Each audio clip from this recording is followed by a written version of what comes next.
రాష్ట్రపతి ద్రౌపది ముర్ము ఇవాళ పార్లమెంట్ ఉభయ సభలను ఉద్దేశించి ప్రసంగించనున్నారు. కేంద్రంలో ఎన్డీఏ మూడోసారి ప్రభుత్వం ఏర్పాటు చేసిన తర్వాత రాష్ట్రపతి చేస్తున్న మొదటి ప్రసంగం ఇది.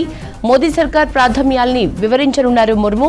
రాష్ట్రపతి భవన్ నుంచి పార్లమెంటుకు వచ్చే ముర్ముకు ప్రధాని మోదీ, లోక్సభ స్పీకర్ ఓం బిర్లా, రాజ్యసభ చైర్మన్ జగదీప్ ధన్కర్లు స్వాగతం పలకనున్నారు. రాజ్యాంగంలోని ఆర్టికల్ 87 ప్రకారం లోక్సభ కొత్తగా కొలువుదీరిన ప్రతిసారి ఉభయ సభలను ఉద్దేశించి రాష్ట్రపతి ప్రసంగించడం ఆనవాయితీ. లోక్సభ సమావేశాలు సోమవారం నుంచే ప్రారంభమయ్యాయి. ఇవాల్టి నుంచి రాజ్యసభ సమావేశాలు షురూ అవుతాయి. రాష్ట్రపతి ప్రసంగానికి ధన్యవాదాలు తెలిపే తీర్మానాన్ని రెండు సభల్లో వేర్వేరుగా ప్రవేశపెట్టనున్నారు. దీనిపై సభలో చర్చ జరగనుంది. ఆ తర్వాత ధన్యవాద తీర్మానాన్ని ఆమోదించనున్నారు. రాష్ట్రపతి ద్రౌపది ముర్ము ఇవాళ పార్లమెంటు ఉభయ సభలను ఉద్దేశించి ప్రసంగించనున్నారు.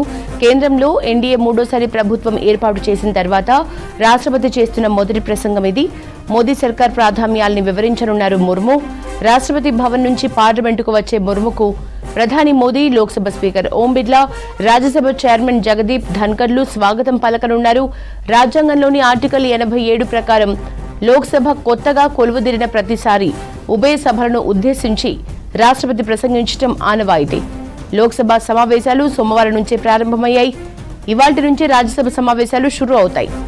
రాష్ట్రపతి ప్రసంగానికి ధన్యవాదాలు తెలిపే తీర్మానాన్ని రెండు సభల్లో వేర్వేరుగా ప్రవేశపెట్టనున్నారు. దీనిపై సభలో చర్చ జరగనుంది. ఆ తర్వాత ధన్యవాద తీర్మానాన్ని ఆమోదించనున్నారు.